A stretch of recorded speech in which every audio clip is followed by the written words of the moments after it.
Well, why don't we go ahead and kick things off here now? So I'm going to go ahead and take the placard down for the moment. Okay, first thing I want to do is I want everybody to go in and reassign your names. So we know where you are in the process. If you're a liaison, put kind of liaison in your name on your Zoom account. If you've already taken the exam or you're preparing to take the exam, put that in there. If you're just interested and want to learn a little bit about it, put that in there as well, so we can kind of see where everybody's at. That makes it a lot easier for us. Ken, I think you're the only one who's not a liaison on the call right now, so you get special attention, dude. We are at your beck and call. Okay, now you're muted, so I can't hear you. You done unmute? Okay, there we go. Now I can talk. There you go. Yeah, I am age 70. I've had a camera in my hand since I was 16. I got a BA in communications, worked for 5 years for small daily and weekly newspapers. I worked for the Hanford Nuclear Reservation and Best Lab in North America, as voted by PPFA for 2 years. And basically I have 3 small disabilities. So the only thing that's really stuck with me is photography throughout my life. And it's just been a supplemental income while my wife is a nurse. Well, very good. Very good. And so I grew up in film. I have zone system photography behind me. I have advertising illustration class. I have a portraiture class behind me in university. I taught basic black and white photography in college. So I have experience, but I need to basically modernize. I am interested in learning. I am interested in learning the new modern things, but I don't have the money for the CPP $200, and I don't have, but I do want the knowledge. Well, there's nothing wrong with that, I'll tell you. So I think there's a number of us, what we'll call us second career sort of people out here. I'm a second career person guy.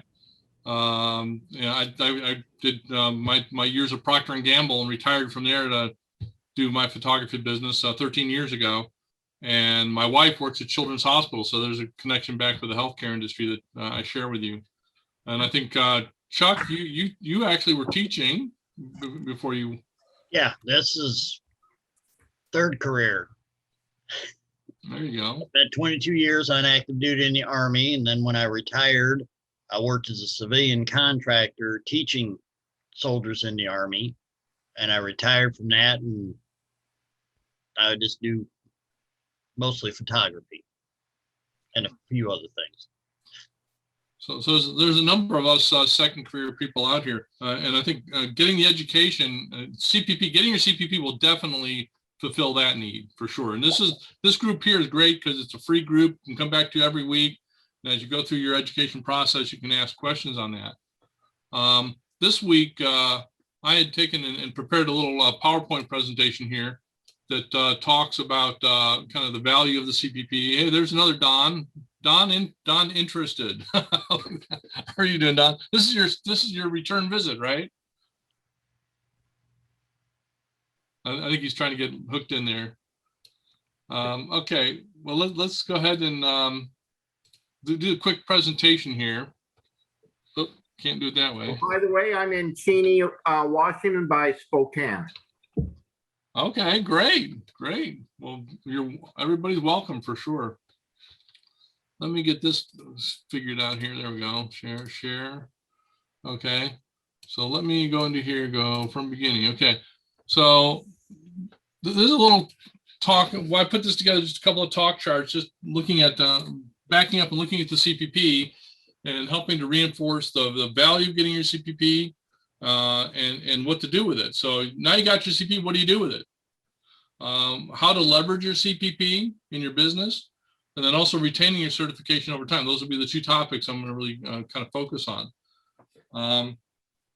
leveraging your CPP, there's a couple different ways you can do that.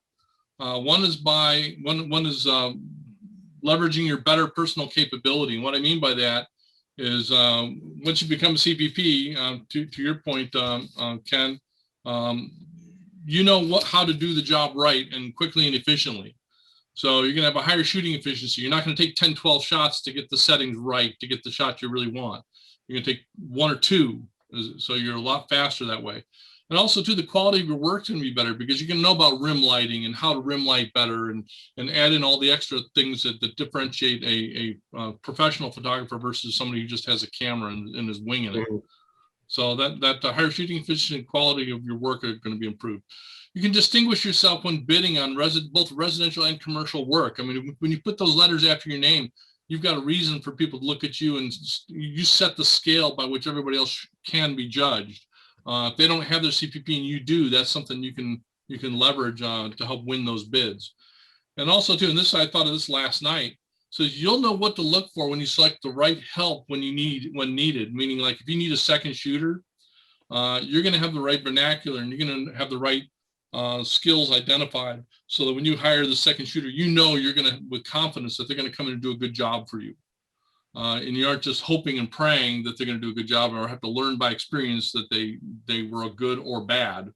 You'll have a way of making that judgment better. So there's that personal capability is going to definitely be a big piece in all those things. The other thing is leveraging your branding. It's no good to get your CPP if you don't tell people about it, right? So you place your logo on it, anything clients see. And what I mean by that is a signature line on your emails. Okay. I have down at the bottom of mine, I've got my name. I have the CPP after my name, and I got the little placard, you see there on the right. I got that at the bottom of every email. So, and that there again helps differentiate me versus everybody else. Put on your website landing page or the About Me page. That's another good place to put it. You can also put digital, any ads you've got, like a special you've got. Put that on your digital ads. That's an excellent place to put that. So I have a First Communion ad that I do. I do real discounted prints or prices for the church for the little First Communicants going to First Communion. But I have that down there just to help them understand that I'm giving you a gift. And by the way, this is not any shabby gift. This is from a qualified person. And also on your business cards, put on your business cards. Put that on anything clients see. And even if you don't make a big deal out of it, at least it's there for them to see. Okay. Chuck puts it on his belly. There you go. Yeah, well, you can. You put it on your shirts. Yeah. That's not a bad thought, Chuck. But try and get the shirts that got the flatter front to them. I got the wrong style. Oh, there you go. Or put it on the back. Put it on your back. There you go. On a dress shirt, put it on your shirt pocket. Yes, exactly. But I mean, if you go to the PPA conferences, they have buttons that you can wear too. The little pokey buttons you can wear too. We get our little pins. And the other thing about this is what this does is leverages your improved branding. This is what consumers will understand once they hear about the CPP and they have an opportunity to ask a question or you can educate them. One of them is that you know how to capture the style the client wants. I had a conversation with somebody just the other day that they wanted a particular style of photography, and it's like, well, because I've got my CPP, I know how to create that ghoulish lighting. I know how to create dramatic lighting, how to create something that's very soft and demure. You learn how to do all that, and you've got that in your back pocket, so you can listen to the client and do what the client wants. That's a big deal because there's a lot of people out there who they shoot, but they're shooting what they do often. So yeah. Some people they'll specialize, and it's not that they're bad. They do a very nice job of that, absolutely, and I love those people, but they're specialized. I've always said you need to read a customer's mind, get into their mind, and see exactly what they want, and that is the trick between success and failure. Mm-hmm. You can be a mediocre photographer, but if you are good at sales, you will succeed. If you're a very good photographer and good at sales, you will succeed wildly. Yeah, at Procter and Gamble, we always used to say, if you make people's pain go away, then price is no object. And so part of, interacting with a new client is understanding what their pain is or what they're really looking for. And once they tell you I want something that's really creative. Okay, fine, we can go that direction. And the CPP helps you know what to do that differentiates creative work from other work. And you can just employ that right away, and you can meet your client's needs, straight out the gate, as opposed to hunting and pecking and trying to optimize your way over to something they like. So, but it's knowing what your client wants is definitely a big deal. The other thing is you'll be quicker since you know how to use the tools, right? You'll know how to set up that lighting straight out the gate, and you won't have to be trying to figure out, like I said, and optimize how to get there. So the clients are not going to say, well, if I hire him, he's not going to spend all afternoon with me trying to repose me or trying to change things. He's going to get it done quickly. And that really matters when you're talking to a commercial client, because they do. I had a vice president of a company last year. He literally gave me 2 shots. That's all he was going to sit there for, is 2 shots. And so, I only took me 1 because I knew how to set it all up and had it all ready to go when he got there. But he was serious. 2 shots and I'm out of here. And so, that time is something executives especially value a lot, because they're paying everybody by the hour in some cases. So being quick is very important. Last one is your consumers will understand that you're special. And what I mean by that, I've been emphasizing this a fair amount in Ohio. Having your CPP makes you part of a select group. In Ohio, of all the thousands of photographers, even in Cincinnati area, there's only 59 of us in all of Ohio that are certified. That's it. So it makes you part of a very select group. And it isn't to say that these other people are bad photographers, but we've gone through the process to be able to pass the exam and demonstrate the skills to get an objective third party, an objective national third party come back and say that you know what you're doing. And that's what go ahead. Yeah, I really understand that. All of the things, and I totally agree with it, because Kodak went into business saying everybody was a photographer. Mm-hmm. Yeah, they sure did. Yeah, well, and your iPhones don't help out with dispelling that notion either, do they? No, that's your greatest competition, is the cell phone industry. Well, but thing is as you think about that, there's 3 things that you can found your business on that the cell phone can't compete with. That's fundamental knowledge of lighting. Yeah, a cell phone really can't change get an off-camera flash going on. It's not going to add it in there later. Posing, because you can pose somebody to look good or bad, and the cell phone can't fix that, right? yeah. And the last one is retouching. So Yeah. being able to go in there and do a retouch properly. All of those are advantages you have, but the point is you have to sell it to the public saying, this is a value you can't reproduce. Right. This is something that, I don't care what technology you've got, these are skills that the professional photographer has to have in order to keep their equity in the digital world. And I think that having your CPP is one of the objective third-party ways of being able to come back in and say that somebody else is telling you that you've got it. That I can't tell you how many times I see these self-proclaimed experts out there, and some of them are really excited and they are good, but there's a lot that aren't, and they just want to play off that buzz. So yeah. So there are countless examples out there. One that happened recently to my wife is she has not 8 brothers and sisters, and they went to Utah for her dad's 90th birthday. And a niece of mine came in with her camera and took pictures. The camera broke. Oh. The camera is broken. And I said, a professional will always have 2 cameras in their bag and use them both in order to cover themselves. Yep. That and backup lenses and backup strobe lights and backup memory cards and the whole 9 yards. Yeah, you're right. So hopefully with that short kind of walk through those couple of charts, we're convincing ourselves that getting the CPP is a valuable thing to go get. And we kind of see that it's not just about helping you have confidence that you know what you're doing, but also understanding that the consumers value that confidence in you too. And putting it to work is how you're going to really make a lot of progress there. So now you got your CPP. Now what? Okay. So we talked about advertising it. We also have to retain our CPP, and this is one of those little points that sometimes can get overlooked. You get all excited about getting the CPP, and then we find out down the road, what do you mean I don't have it forevermore? And I've seen quite a few people out there. I know a couple, 2 or 3 in particular, that they still are calling those certified professional photographers because they got they got certified back in the 70s, right?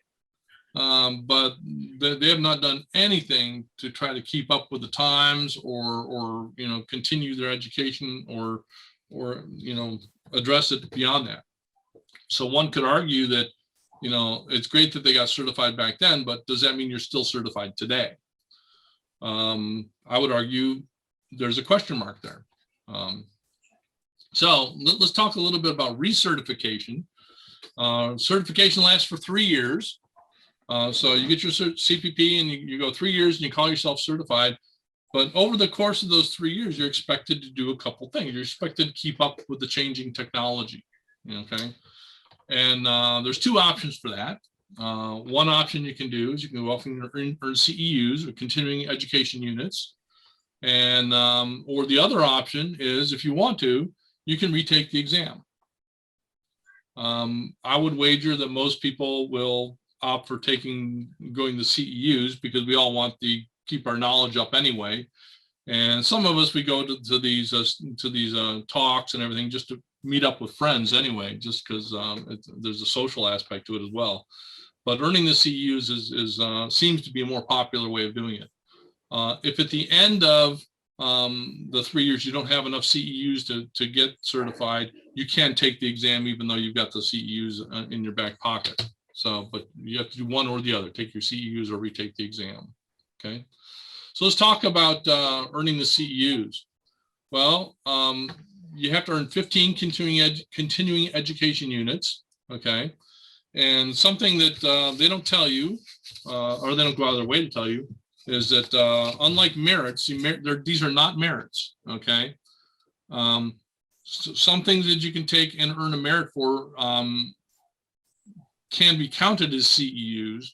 I don't think that they're letting you double count it though. It's either one or the other. I'm not sure about that. Chris, you might know about that better than me. But the idea there is you go and you take this education and you have to keep track of it yourself. So get a spreadsheet someplace and start writing this stuff down and keep tracking of it over the course of the 3 years so that you can, because they are going to ask you to summarize that and send them back a sheet that says, here's how I'm, on the honor system accounting for my 15 education units. Okay. And what they'll do is at the end of that 3 years, you have to send it into that website there. Okay. At https://WPPA, my PPA, CPP candidates recertification.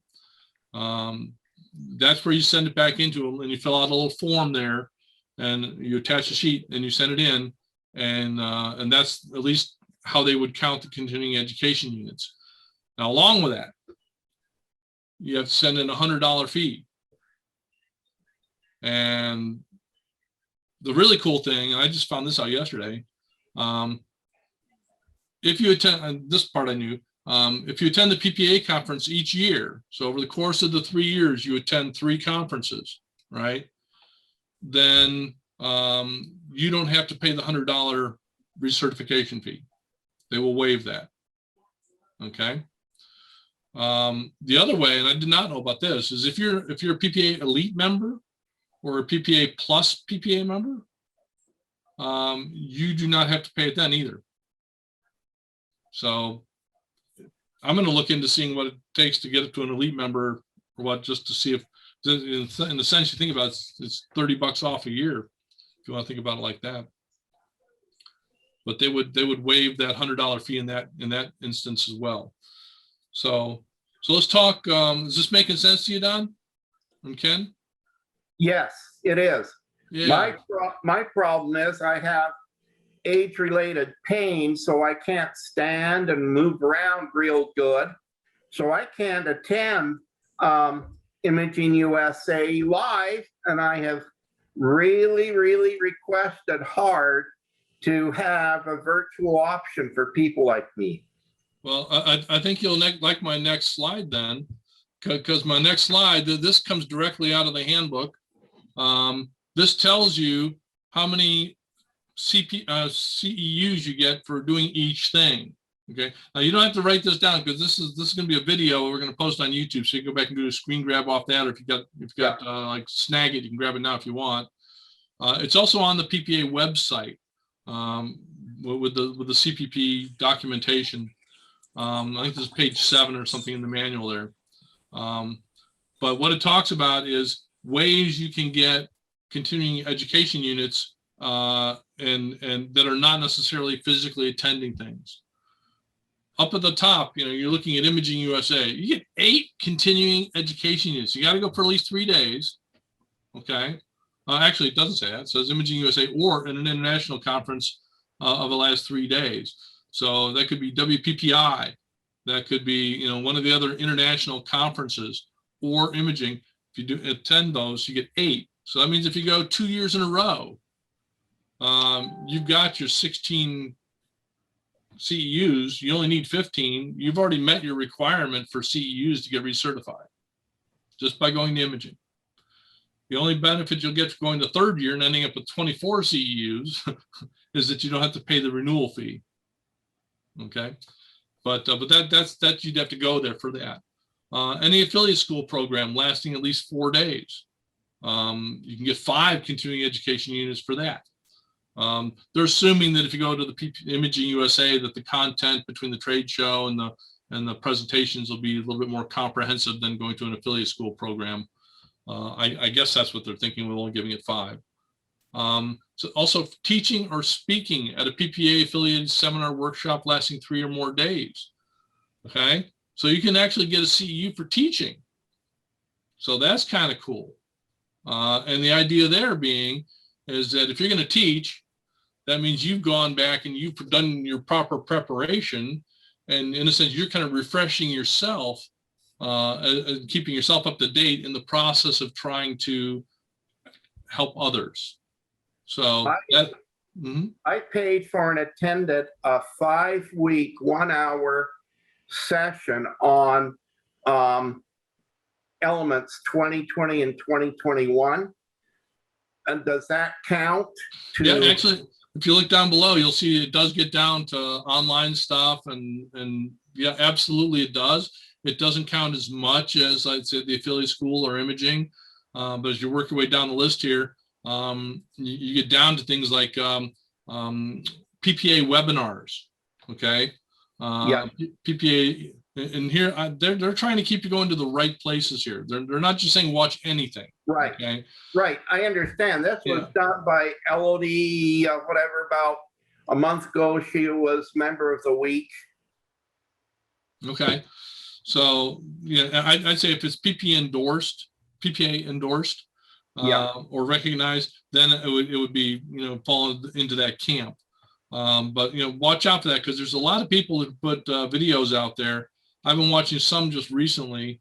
One guy put a video out there just recently, was talking about how ISO has nothing to do with high ISO has nothing to do with noise, and it was totally ridiculous. I mean, it was totally off base. I knew that from day. So that's why you got to watch out for where you go, and the PPA is trying to keep you going to the places that do have reliable information that you can trust, and you're not going to get misdirected or fooled.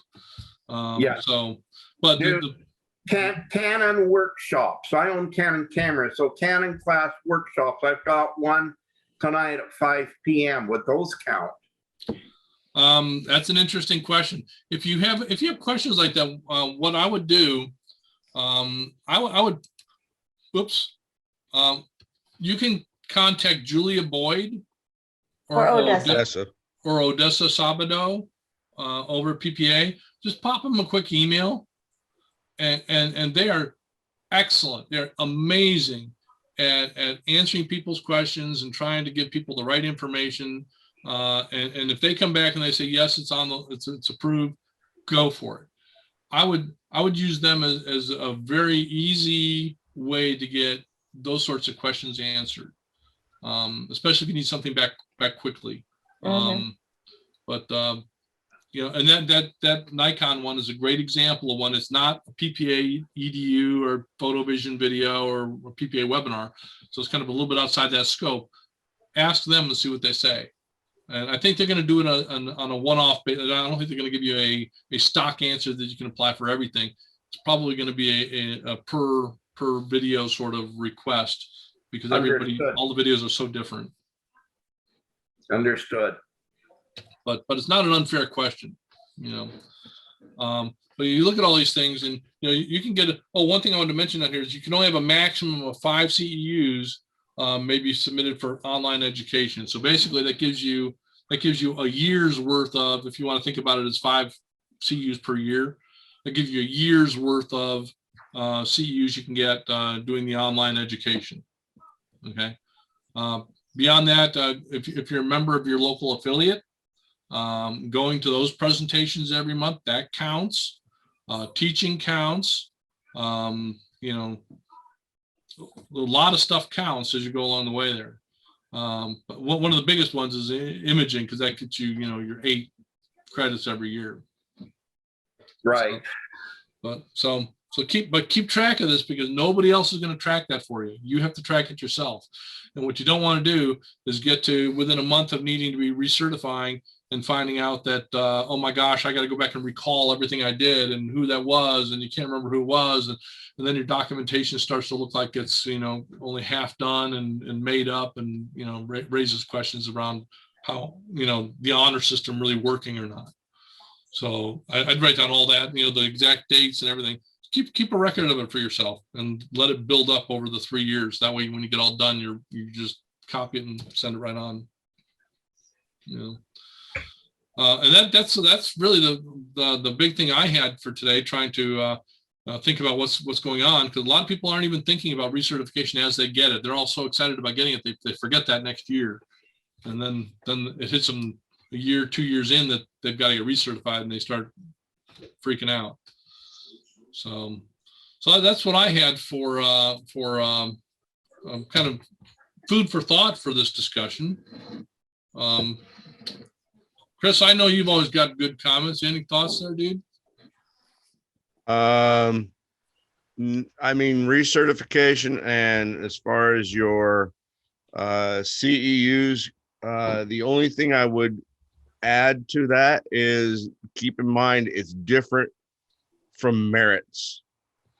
Completely different from merits. Now, some of the same guidelines apply to merits, but their merits are kept track of by PPA. And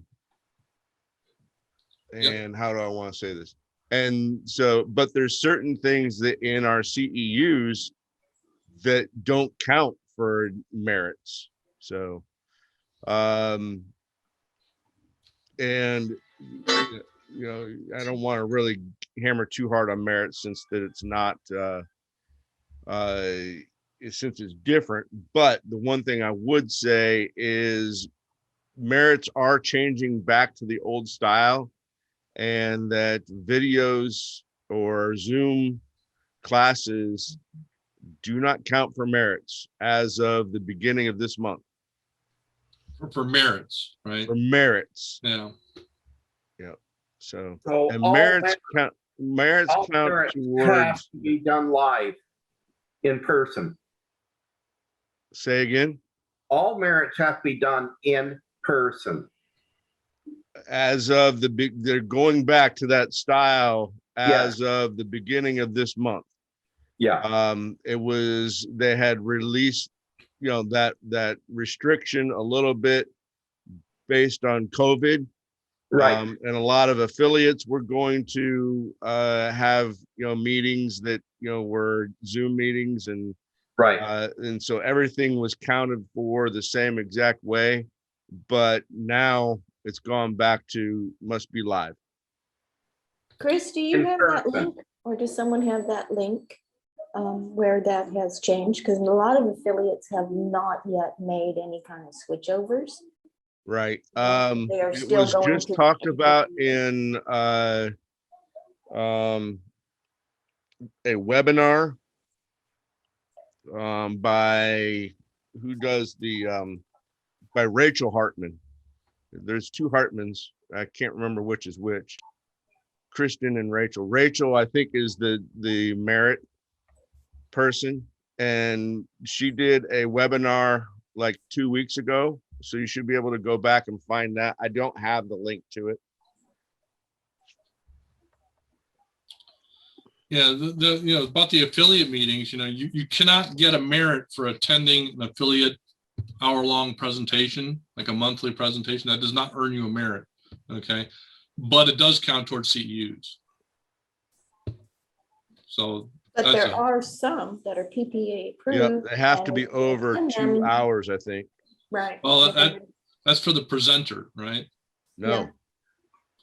No, you can get PPA merits for day-long classes, and our affiliate offers twice a year. We offer day-long classes. Yeah, Yeah, those day-long classes there, I think they have to be 6.5 hours long to get a merit, for the attendee to get a merit for it. That's what I just said. I attended a macro photography class year ago, September, or last September, before COVID. Yeah, so it'd be a year ago, September. And I enjoyed it.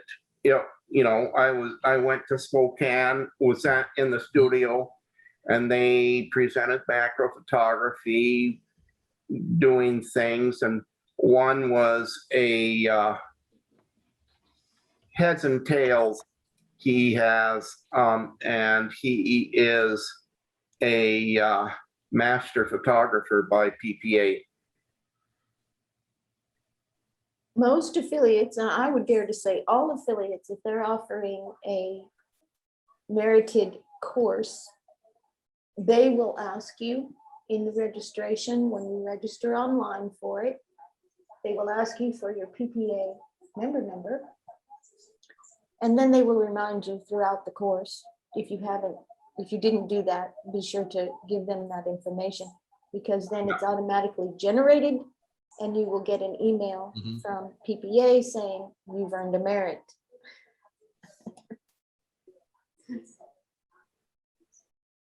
Yeah. Can I get any merits from classes I attended in 1980s? No, No. they do not go back. Okay. Unfortunately. I learned that the hard way. Yeah. Yeah. I And- attended Go I ahead. attended 2 one-day classes when I was working at the best lab in North America. One was special effects photography by Don and Marie Carroll.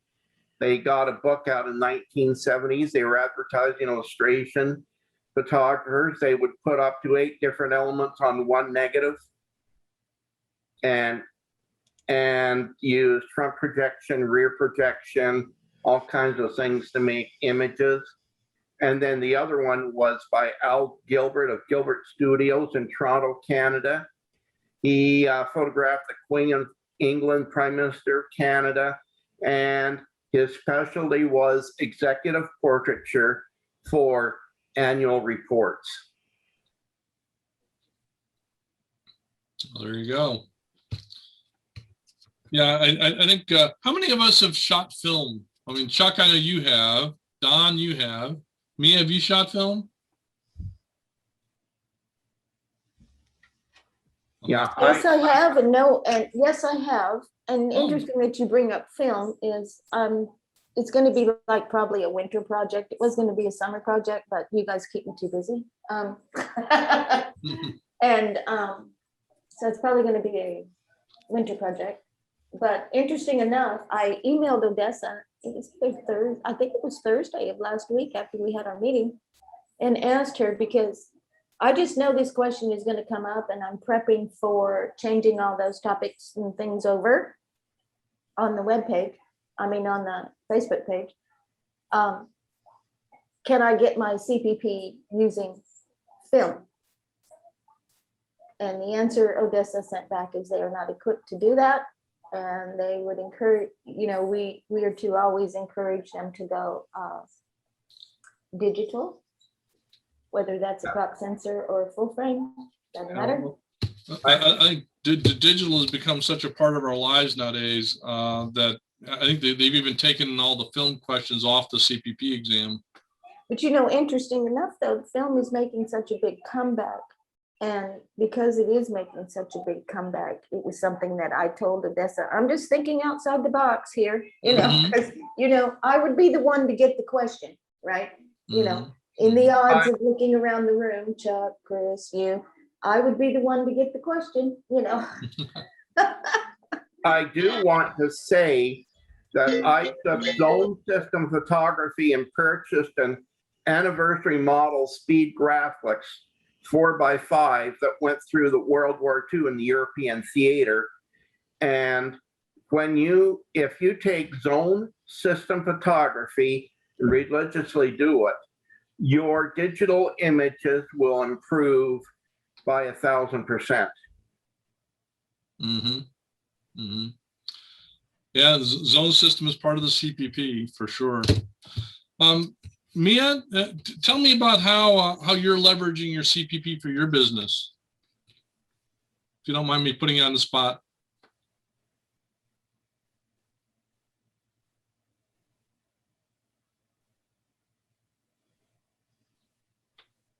I think I put her on the spot.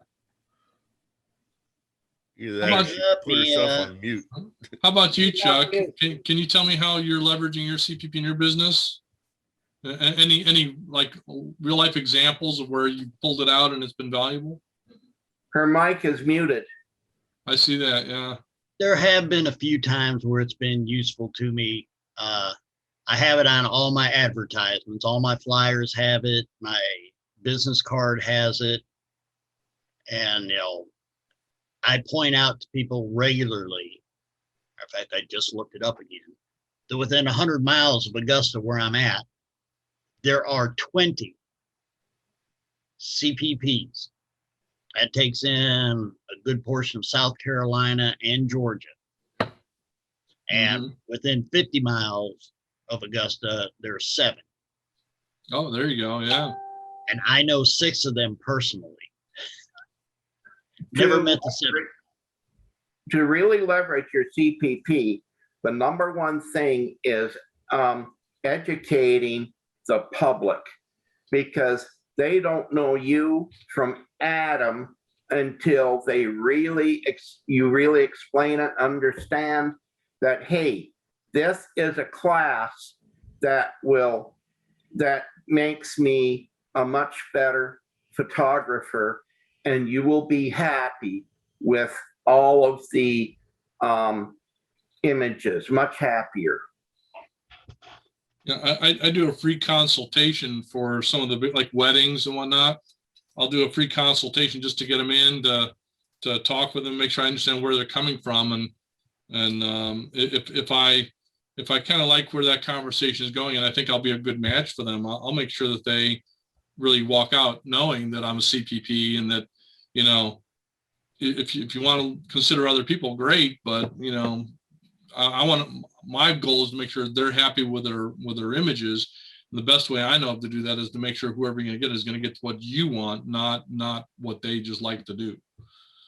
Because you know, if you aren't into the particular style that they do, you might find up, if you love traditional work, you may not want to go get an artist or a creative artist photographer, because you'll end up with something very different than you would have expected. So you know, I use a free consultation and explaining what the CPP, the differences for people who are CPP versus not. I use that then to help them walk out feeling good. you know. But If you talk to 1,000 people in your area, there might be 20 that really understand what CPP means.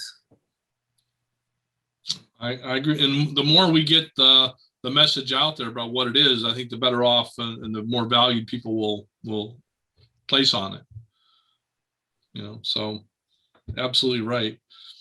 And as important as anything else is that continued education piece, because as new technology comes out, you know, you're staying at the forefront of everything that's going on, you know, and because you look at digital photography today versus what it was even 10 years ago, and the capabilities and the constraints and the flexibility and whatnot of what you can do today is so different that if you don't have a way to keep up on it, you're going to be left in the Stone Age if you're not careful. Yeah, even 2 years ago. And today, all the manufacturers are going mirrorless, and that is opening up another whole world of capabilities, like the Canon EOS R5. It has, if you marry that body with RF lenses, it has 5 planes of image stabilization and 8 stops of control for stabilization. Yeah, it's interesting because I find that mirrorless, the whole advent of mirrorless is a great thing to see come about, but it has limitations too. So Yeah, it does. like Battery life. Well, yeah, it's absolutely there. But I'm also looking at even like if you're trying to do sports photography and you want to get that shot when he's right at the apex of his pole vault jump, mirrorless, I have a harder time with the mirrorless than I do with my SLR, as far as capturing that exact moment. Yeah, the R3 that is getting out brand new, 30 frames a second still. There you go. I guess you don't have to worry about capturing it then, do you? Anyway, so. Hey, Don, you got any comments or thoughts?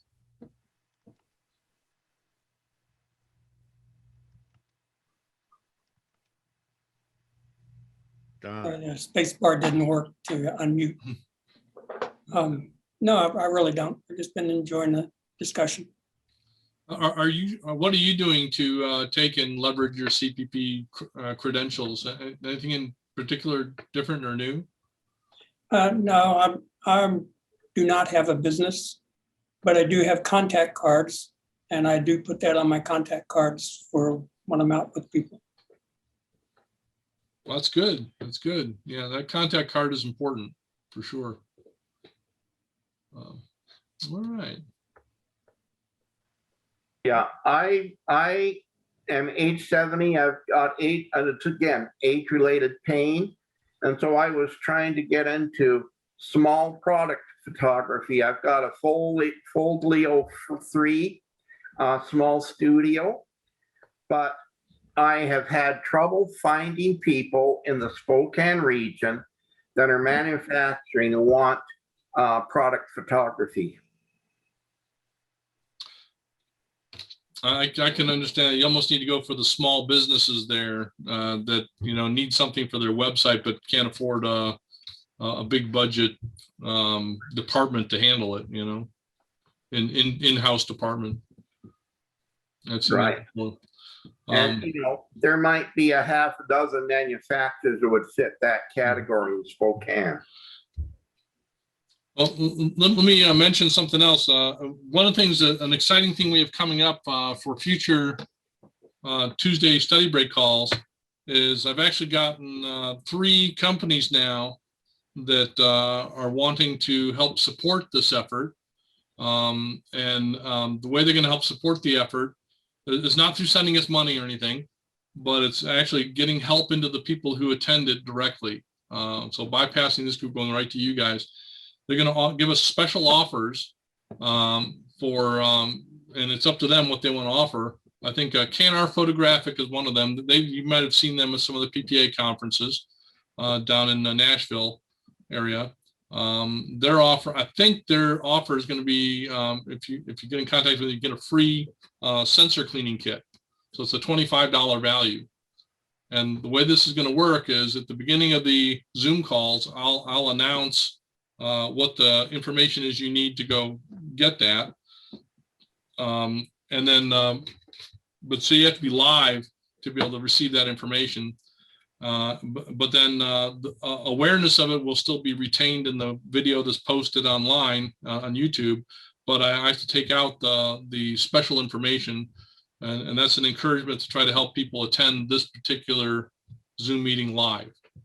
But I've got like three vendors are all wanting to get in on this. So and that's of the first 3 I called, all 3 want to do it. So it'll be something different. Probably every week it'll be somebody different with different things available for folks.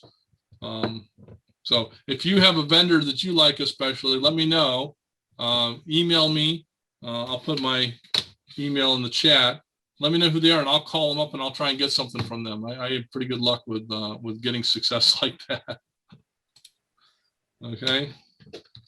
DNA photo for an R5 body. There you go. Never. That would never happen. Okay, so there's my email, ronjrice@gmail.com. question. That's my direct one. Or you can send it to ron@rjricephotography.com. So I have a question Mhm. to Kenneth. Yes. You said there was probably maybe 10 of those types of organizations that you could pull from that need product photography. 10 of them? Did you say 10? Yeah, there's probably about 6 to 10 in all of Spokane that are small product. I mean, there's an Amazon fulfillment center about 8 miles from my home, but to try and get Amazon to throw something to me is like almost never. And they will bid you down so low that you can't make a profit. So those other companies, are they more, they're more smaller based? Yeah, small companies that have a small product. I mean, Zach Designs is in Airway Heights, which is probably 15, 20 miles away, and they make child foodware, you know, with Disney logos on it, you know, characters and so on and so forth. But they make their stuff in China. They design it here, but they make it in China. Yeah, I've done product photography for a couple of people who put stuff on Amazon. The sellers of it come to me and ask me to photograph the product, and then they have to supply that image to Amazon. So I wasn't sure if going to Amazon directly is the right route really to find a lot of that type of work, or whether it's looking for those entrepreneurs is a better route to go for them. And finding the entrepreneurs, they are worldwide, not nationwide. And so to find someone, again, they're going to bid you way down. Well, I'm just thinking the smaller ones that are more localized to your area would be probably more lucrative, because you can set a price, you know, this is what I do for this is what I do for that, and then market to them and exclusively to them. Yeah.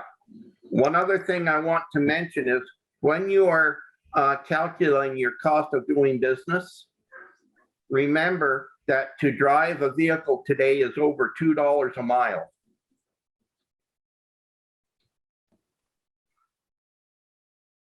That you're thinking of for insurances and everything else? Yeah, the total cost, wear and tear, depreciation, insurance, everything, maintenance.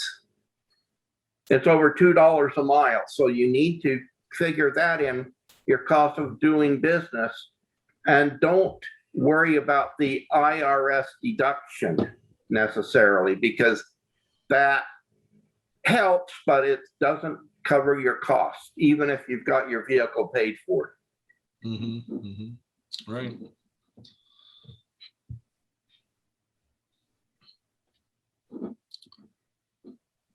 So, And what I do here to earn money is I'm doing freight damage inspections. I've done that for several years. And they have a flat rate for local, and then I can charge $79.50 an hour from doorstep to doorstep. mhm, mhm.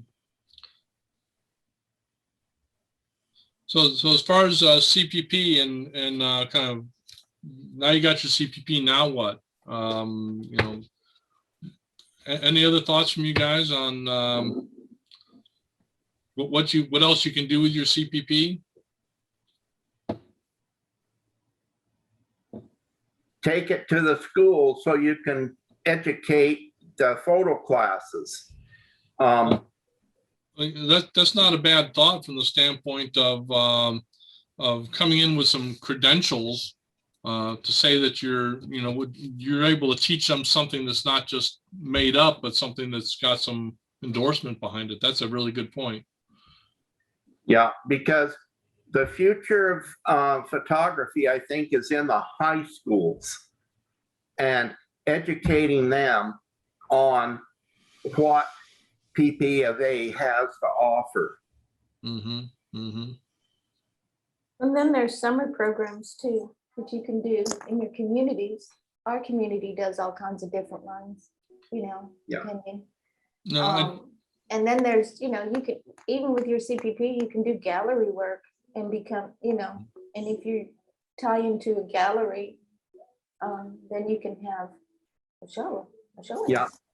Teach classes to seniors. You know, there's a senior group here in Cheney that meets meals once a week and say, hey, I have my CPP. Would you like me to come and talk to you about how to get grandchild pictures, even with a cell phone? you know, that's a good thought. I mean, with any place where you have to come in and people are going to take a risk with you. So having you interact with children, you know, any place where there's a risk in it, and having a certification is a way for people to feel that that risk is managed. Versus if it's a complete do-over, you know, kids baseball game in the afternoon, fine, you mess this one up, we can go get somebody else next time. But if it's a once in a one-off that's not doable over again, then having that CPP behind your name is a really good way to help people feel that like the risk is going to be minimized. Chris, you do a lot of corporate headshot stuff, right? Did you find that the CPP has helped you with securing those multi-person headshot things? In a way, I think the best way to think of it that it's helped me is, and I was just thinking of this, is more in my networking than anything else. Being able, and it's just the same way you were talking about hiring a second, but if I'm out and I'm networking to my group of fellow networkers, or I'm out and I'm talking to the chamber or any other chambers. I've also gone to the Convention and Visitors Bureau here in Detroit, and that is very valuable when you're having that discussion about why they should believe in you and they should recommend you, because nobody wants to network and recommend somebody and then turn around and 2 weeks later, after I've done the job, or any other photographer's done the job, find out, well, they didn't do such a great job. And beforehand, now they've got that certification as kind of proof that you know what you're talking about. Where else was I? Oh, and also the other place that getting into venues where you might get on their preferred photographer list. That certification, is also kind of it's more than a logo at that point. It's somebody they can trust without having to, have necessarily work done for them, that type of thing. Right. So that's how I've used it, and I've found it very valuable in those areas. Direct advertising, whether it's on my Facebook page or my website, on my business card, I don't believe that has really been all that successful dollar for dollar. But again, being able to, and I think it more comes down to my confidence about talking about my business than it is about, yes, it is valuable to the other person who's going to be networking for me, but more value, I believe, is that I've got the confidence to explain what I do to them.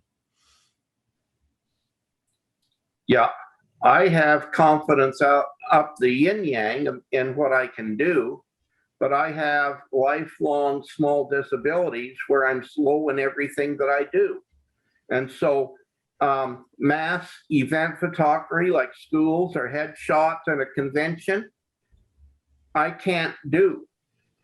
What I need to take my time to do things. The picture behind you is of the Lewiston Hill Overlook. The Clearwater River is on the left and the Snake River is on the right, going parallel, horizontal. And yeah, I put together 5 different photos, stitched them together to make that one shot. And so, yes, I have confidence, but I need to take my time.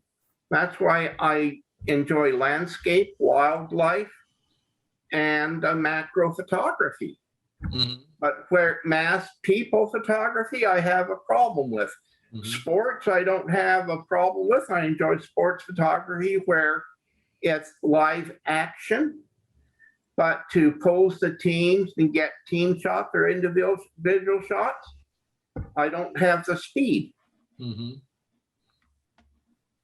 That macro, mentioning macro photography makes me think of shooting jewelry and, Yeah. and necklaces and earrings and things like that. That's not easy work. That's a lot goes into where you set your flags up and everything to get that to look right. Oh yeah, like a diamond, you have to light a diamond from the bottom. Mm-hmm. You have translucent, and then you have a continuous light that you can control with a potentiometer how bright that light is. Mm-hmm. Mm-hmm. And then you have reflectors on the side to reflect in where the round ring makes a shadow. Chris, I was thinking about your headshot experience there and what CPP has done for me there. And for me, posing is a significant part of what your CPP is about. And you can convey a lot just with how you pose somebody. And I've had clients come into me and I ask them, first question is, how do you want to use this picture? Do you want to use it as a poster for a presentation or on a website to get people to call you, or because you got to go appear in front of a judge, or, how do you want to use this? And they always say, well, why do you need to know that? And I explained to them, that well, I'll pose you differently depending on how it goes. And once they kind of hear where I'm going, they become super flexible and they'll do whatever I ask them to do, because now I've proven to them that I know what I'm doing, and that and they're willing to at least invest the pose time to get a possible shot to use. And 9 times out of 10, we'll get them posed up, we'll take the shot, and they love it. But it's the having confidence that you know what you're doing many times translates into them liking the image when it's done too. Right. So they're putting that total trust in you. And I think the CPP is part of what helps get that over the hill for them to say, yes, I trust you. I think you're right. But also in studying for the CPP, you also have invested a fair amount of time to know about posing and what, Yeah. So that you're also, again, conveying, you're not conveying, you're getting that confidence that you that you may need to, work in front of a customer. Because I know for Yep. me, when I first started doing portrait photography, and I was doing volume photography to begin with, I kind of stumbled over, what I was supposed to do, and that confidence didn't come until I've been doing it for, well, when you do, 40 or 50 seniors a day, you learn pretty quickly to be confident in what you're doing. But it still took some time, seasons to understand what looked good and what didn't look good in pictures. And so I'm kind of self-trained in that, but we spend a lot of time in the CPP exam and on posing and that type of thing. So yeah. Well, it looks like we're kind of right at 1 o'clock now, maybe 1 minute after. Kenneth, it sounds like you're still thinking about going into the CPP program there a little bit. I want to do the CPP to learn the new terminology, to learn the details of posing and things like that. And with my age and my disabilities, I am more interested in techniques rather than sales. I've tried to do commission sales. I know I'm poor at sales. If I had a full-time studio, I would have to hire someone full-time to sell for me. If I was doing rapid photography, I would have to hire a second photographer to do it. And so this is why I am where I'm at today. And at age 70, I am slowing down. I still love to go out to Turnbull. I've got some very good pictures of moose. I was raised by Glacier Park. And so I've been there my whole life, and I know some very good pictures there. And so that is where I am. Fine art photography is something else that I could do. Now, I can watch a photographer for 2 to 5 minutes, and I know the quality of their work just by watching how they pose people, the angles they take, and how hard they're working. 2 to 5 minutes, and I know.